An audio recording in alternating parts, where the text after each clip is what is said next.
afternoon. Welcome to UCI Law, and thank you all for being here to help us celebrate and kick off our 10th anniversary. It's so great to see all of you.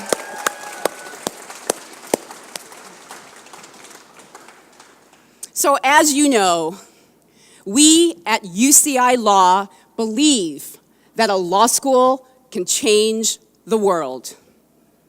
We believe that legal education and legal scholarship are powerful tools for social change, and we believe that we can welcome and train young lawyers who believe that they can leave the world better than it is today. So in less than 10 years, we have already achieved what no other law school in the country has achieved, and that's because we're not satisfied with the status quo, and we never will be. Instead, we take it upon ourselves to redefine, reimagine, and reinvent legal education. And frankly, we want to build the law school that all other law schools will follow. So in our next decade, we want to continue making history, and all of you here who are present here today will help us to do that. So we are joined by a number of illustrious guests to help us kick off our 10-year anniversary. And the first person that I want to introduce is someone that all of you know, UCI's Chancellor, Howard Gilman. You can, I'm gonna introduce you a little bit though. Okay, so you might wanna sit down. So Chancellor Gilman is an award-winning scholar and teacher, and I could list all of his incredible accomplishments. He's shaking his head, no, not to do that. And part of the reason then that I won't is because we would be here for the remainder of the week if I were to do that. So instead, let me just say this. He is a visionary who has led the university on a path of unparalleled success. He cares very deeply about the law school, and his support has truly been extraordinary. In fact, he holds his faculty appointment here at the law school, so in some ways you could say that maybe I'm his boss. So the fact that our chancellor has taken the time out of his busy schedule to be here today to help us celebrate our 10-year anniversary demonstrates his abiding commitment to our success. And on a personal note, I have to share that but for his encouragement and his support, I would not be standing here today as the dean of this incredible, wonderful, award-winning law school. So please help me.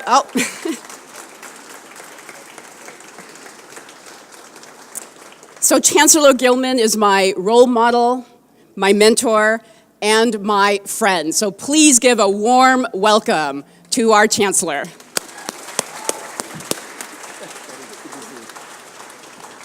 Let's hear it from my boss and your dean.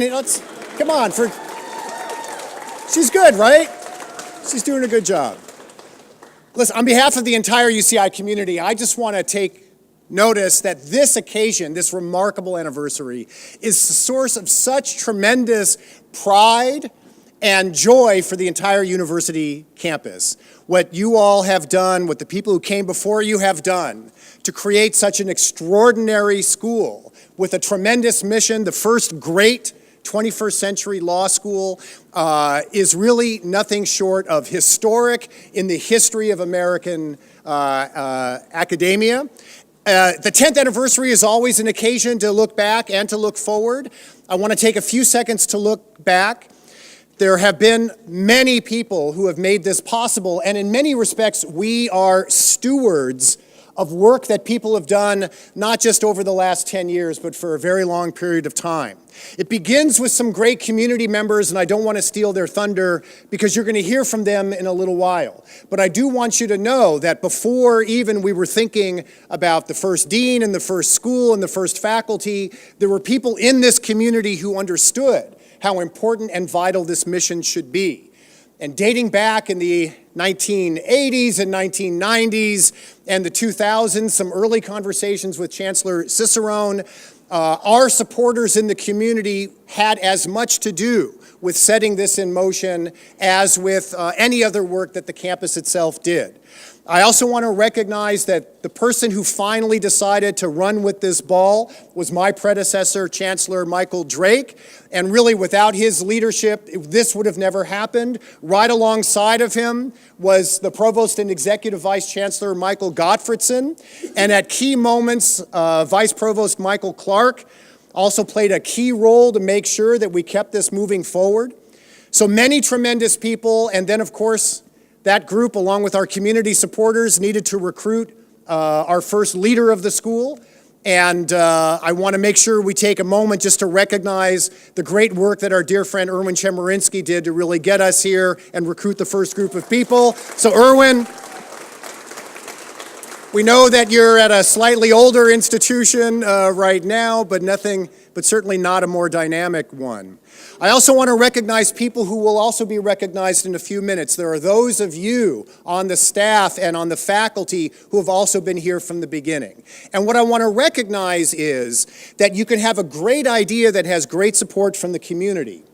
But to bring an idea to life is to have a community of people come together and outside of strategic plans, week in and week out, make the decisions necessary to establish the bar of excellence, to establish the fundamental culture of the institution. And this place wouldn't be what it was without the great leadership of that founding faculty, without the other faculty they recruited, and without the other student bodies that came before this student body. Because those students brought their spirit and their optimism in the same way that all of you are bringing your spirit and your optimism. So many people making the last 10 years such a great success. And I'll say that as we look forward to the next 10 years, what I hope we can remind ourselves at the occasion of this anniversary is that we've been given a tremendous gift, but we've also been given a tremendous responsibility. And great institutions are defined and redefined by new generations of people coming in, taking inspiration from those who accomplished so much, but then also rededicating ourselves to making sure that the next 10 years is even brighter than the last 10 years. And so here's to all of you who will be working with us in the months and years to come to take full advantage of the opportunity created by so many people who came before us. And boy, we're looking forward to the next 10 years. You ain't seen nothing yet. Thank you all very much for being here. I really appreciate it.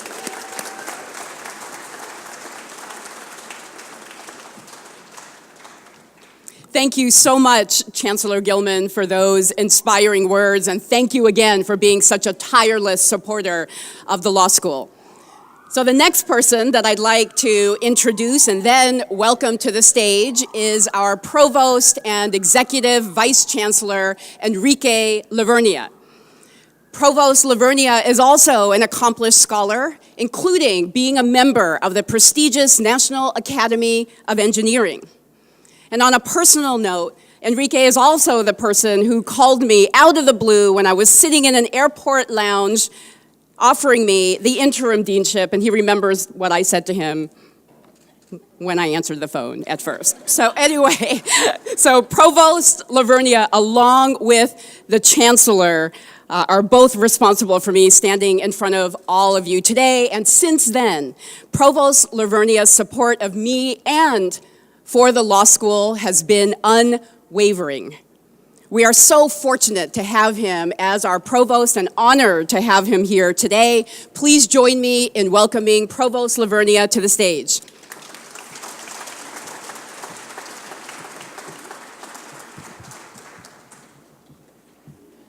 The only thing that's more difficult than following Chancellor Gilman after a speech is to follow Dean Richardson, so I'm thrilled to be here. You should know that the chancellor and I have this unwritten rule that if he shows up, I don't show up. If I show up, he doesn't show up, just to make sure that everything else is working okay. But this is a special day, and I'm just thrilled to be here, and what a road it has been. You should know that I first met our founding dean, Irwin, because he was a member of the search committee that I interviewed with when I interviewed for this job. And I'll never forget that interview because Irwin went straight at me, which was, so are you going to make it easier for me as dean, or are you going to make it more difficult for me as dean? I don't know what I said, but it worked because I got the job, and I'm just honored to be here. I asked for somebody to give me a list of the accomplishments of the law school, and I'm not going to read them to you because it's a whole page, but I got to read a few of them to you. Number 5 for the best faculty to student to faculty ratio among the top 25 schools. Number 12 in the nation for UCI's law faculty. 13 for student diversity, 13 for clinical training, number 3 in the country in terms of the community service hours per students, number of clerkships in the nation, and I could go on and on and on. Our faculty are amazing, and again, I want to thank all of our founding faculty, but also all of our new faculty. You should know, as I'm sure you're aware, Song has hired 10 new faculty this year alone, and I promise you there would be more if it was up to her. We got to watch the budget. UCI Law is now home to 12 members of the American Law Institute, which is the leading organization in the U.S. that's really working to promote scholarship in the law. But perhaps what's left unsaid is that it truly embodies our ideal at the campus, what we call inclusive excellence, which is you cannot have excellence without diversity, and I'm just so proud to be a member of this university when I talk about the law school. So again, congratulations. I really look forward to the next 10 years. Thank you.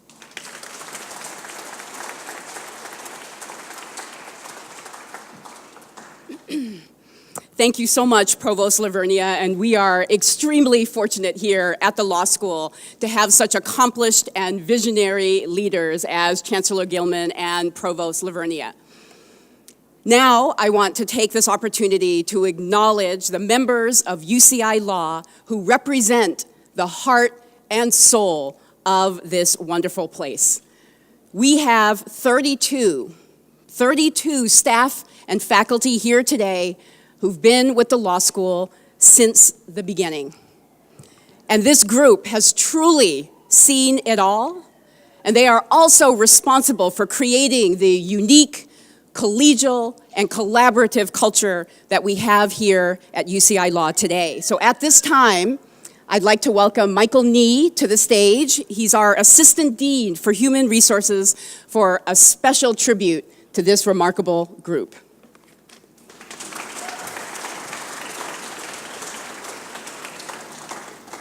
Thank you, Song.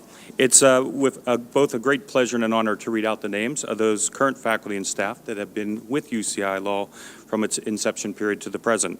I would ask, if you could, to hold your applause until all the names have been read, and then let's give a really big one at the end. So here is the list.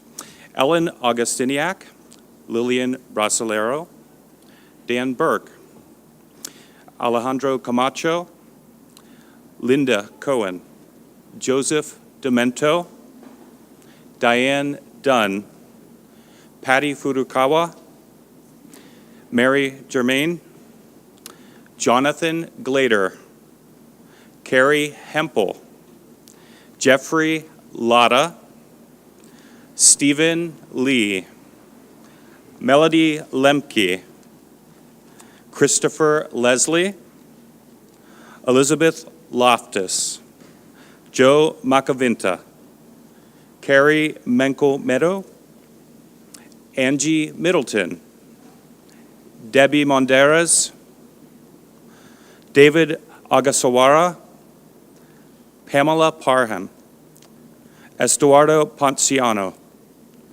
Tony Reese, Elizabeth Schrader, Ann Southworth, Brandy Stewart, Anna Strasberg Davis, Beatrice Tice, Grace Tonner, Christina Tsu, Carrie Vandell, Stephen Versaloni, Henry Weinstein, Jessica Weimer, and Nasreen Zia.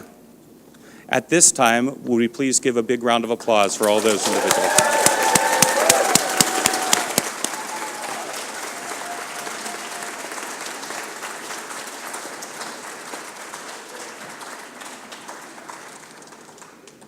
Thank you so much to all of our inaugurals, what I will call them, staff and faculty.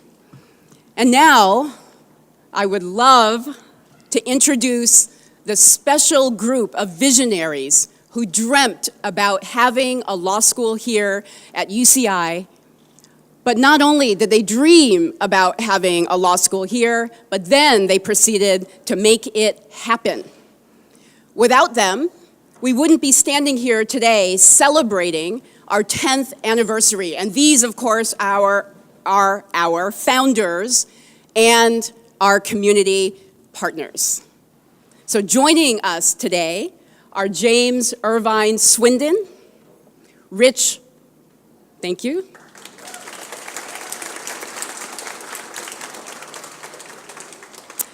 Tom Malcolm,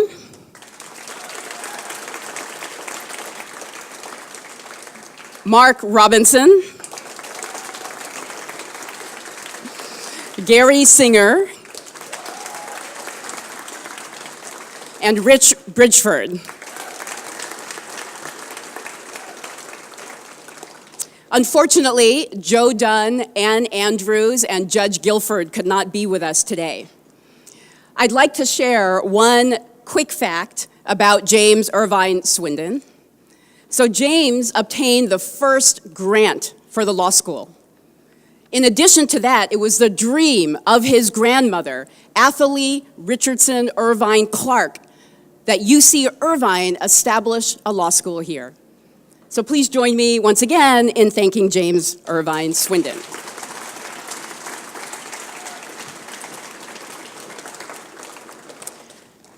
Now I'd like to introduce Mark Robinson. Let me tell you a little bit about him before welcoming him to the stage. So Mark Robinson has a prominent legal practice that's devoted to consumer safety, and he has worked on literally thousands of product liability cases. A generous donation by Mark Robinson in 2008 helped to fund scholarships for our first 3 classes of students here at UCI Law, and he's been a generous supporter ever since. In fact, many of you have seen the beautiful courtroom that we have in our law school, and that courtroom would not exist but for the generous donation of Mark Robinson. Mark was also here for our first ribbon cutting ceremony in 2009, and so it is an extreme pleasure to welcome him back today as we kick off our 10th anniversary. Please help me welcome Mark Robinson to the stage.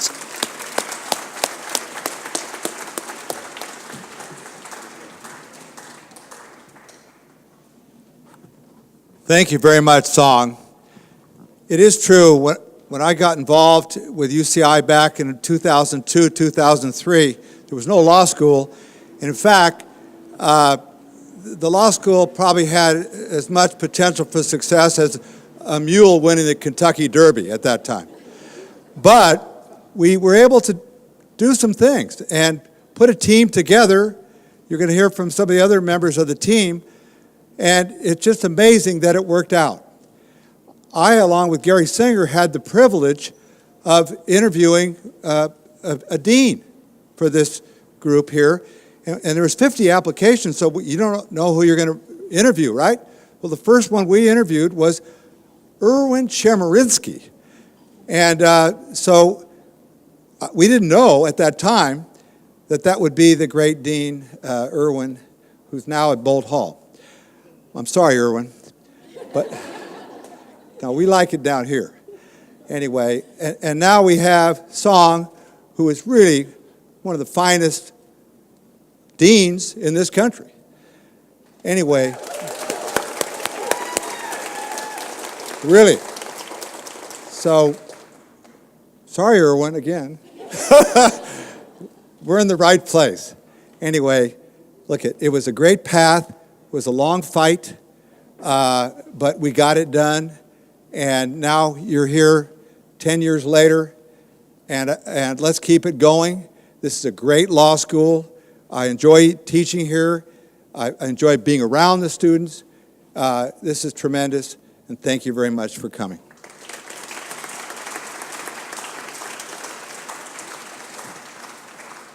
Thank you so much again, Mark, for your generous support of UCI Law.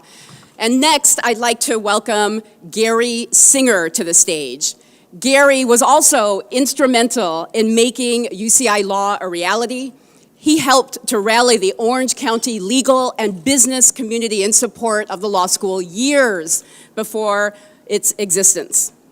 Gary has spent most of his career at O'Melveny and Myers, where he served as managing partner of the Newport Beach office. Gary is also a lecturer at UCI Law, a UCI alum, and a member of the UCI Foundation. Please help me welcome Gary Singer to the stage. See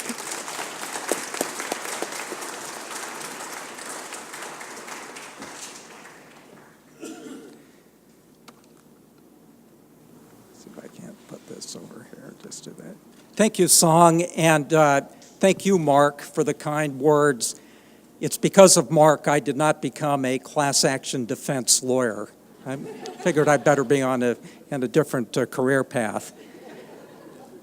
In the summer of 2017, I had the privilege of attending a very close friend's induction ceremony into the NFL Hall of Fame in Canton, Ohio. My friend, Ken Easley, who had played almost 30 years ago for the Seattle Seahawks and the UCLA Bruins, was kind enough to include me in his written remarks. And it was probably the only time I will ever be on national television. Because of that ceremony, I happened to be channel surfing a couple of weeks ago and watched with interest this year's Hall of Fame induction ceremony on ESPN. The first speaker was Jerry Kramer, also a selection in a new category of veteran players. Jerry was a linebacker who played in the 1960s for the Green Bay Packers and for the great Vince Lombardi. Kramer hobbled up to the podium, as many retired football players do these days, assisted by his daughter. I was concerned that after seeing him amble up, his speech might not represent him very well. But I was pleasantly surprised and quickly mesmerized by his comments. In fact, it might be one of the best speeches I have ever heard on any topic, and for those interested, it's available on YouTube. Kramer's speech was moving, funny, and had many analogies to the founding of the UC Irvine School of Law. The principal quote from the Kramer speech, and he may have taken that from Vince Lombardi, was, "You can if you will." As I reflect on that quote and Kramer's speech, I was struck by how apt it was for describing the efforts of so many supporters who had the vision of starting a law school at UC Irvine. That vision was for a nationally prominent, first-rate law school, and one that would have a new meaning for law schools going forward. At first, there were a few strong believers, including the university's founders, including Jim Swindon's grandmother, and believed very much in that mantra, "You can if you will." And of course, for all the right reasons, and possibly with divine intervention, the law school began with our founding class. And congratulations to that founding class. I see a few members here today.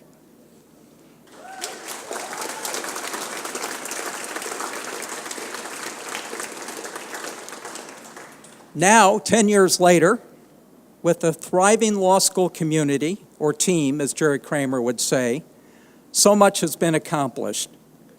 We have a Hall of Fame faculty, accomplished students and alumni, first-rate legal scholarship, superlative rankings, acceptance in the higher echelons of the legal practice, and continued support by our chancellor, provost, academic senate, as well as by many other constituents. The thesis behind Kramer's speech at his induction ceremony was that hard work, dedication, acceptance, and belief are the cornerstones of individual and team success. The UCI Law founders, the founding faculty, our early students who took a chance on a brand new law school, adopted, demonstrated, and lived up to these characteristics. That has led to our success, and in my humble view, has put us on our way to the Legal Hall of Fame. We look forward to the next 10 years, and I hope each of us remembers the Kramer quote, "You can if you will." Thank you very much.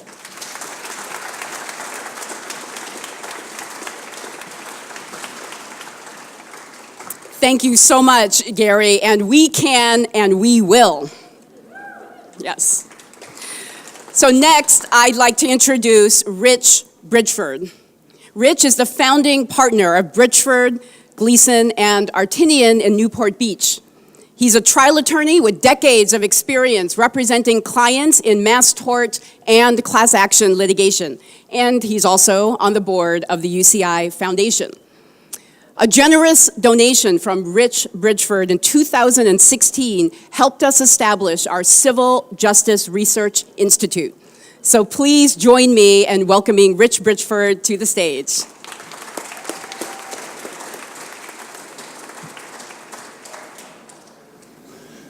Well, there aren't a lot of old, bold, long speech makers on a hot day like this, so I'll be brief. I just want to thank Song for asking me to come and speak.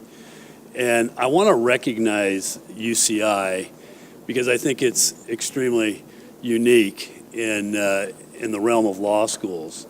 I'm sure you're all familiar with the 21 ranking, but I don't know how many people are actually familiar with the fact that there's no precedent for that, or for the ranking that our faculty has. I think it was 6 in the last poll that I saw.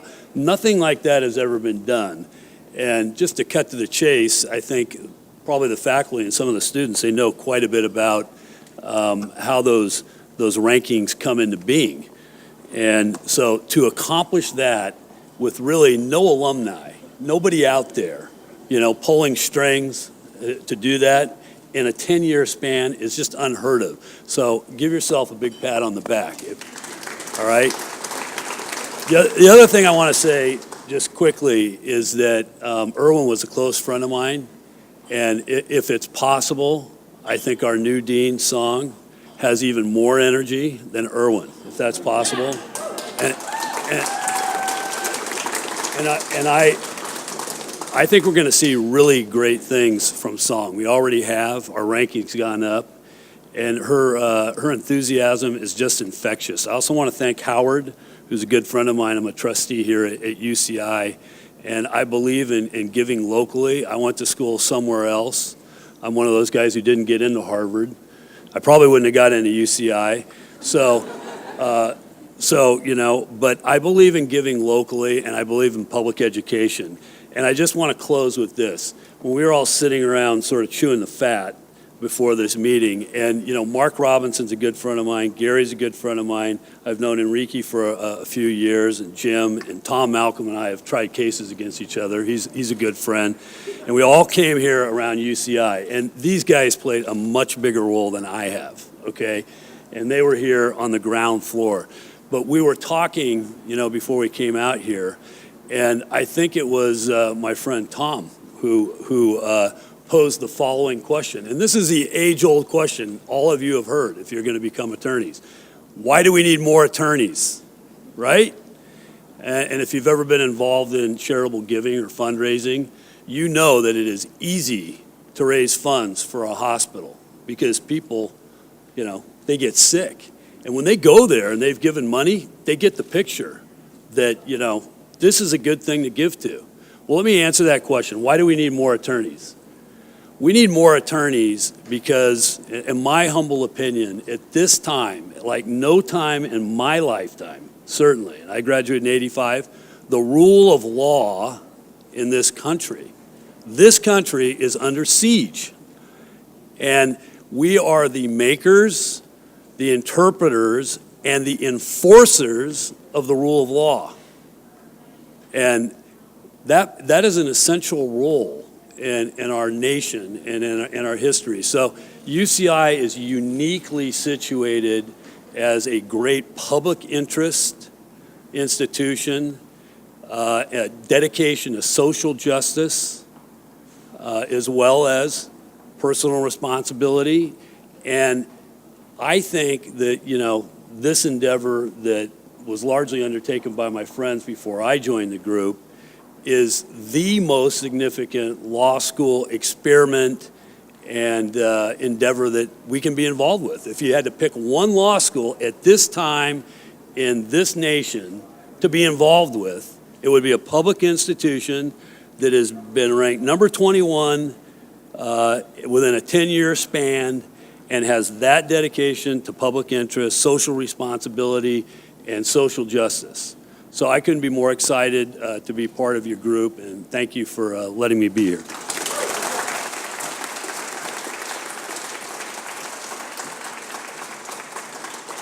Thank you so much, Rich. And could we all just give another round of applause to our founding community partners?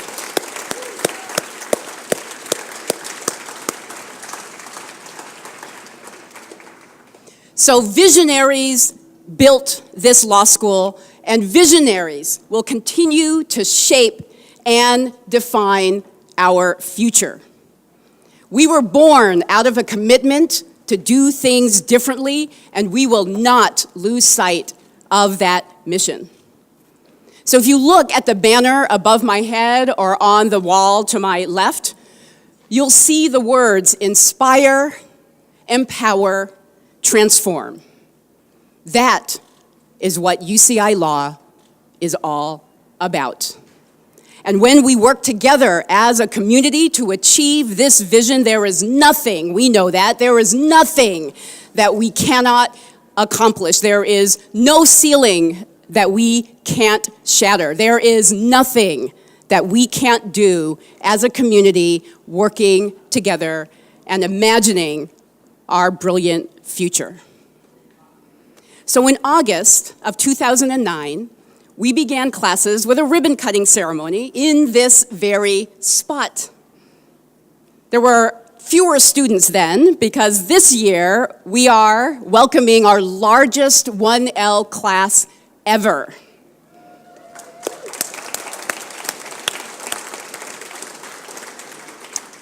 So at our ribbon cutting back in 2009, the first student to accept admission to our wonderful law school, Acrivi Cormalis, she cut the ribbon that day, launching us on this journey.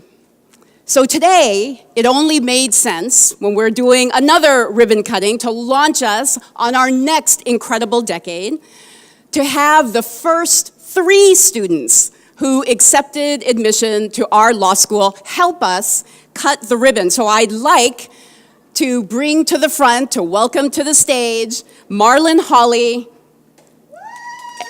Where are you? Where are you, Marlon?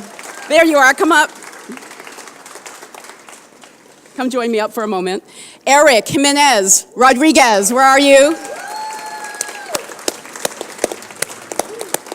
And James Y. Kim. Please join me in thanking the first 3 students to accept admission to the law school. And what we will do is cut the ribbon not only to launch our next decade, but also to open our newly remodeled library. So thank you so much, and we will cut the ribbon.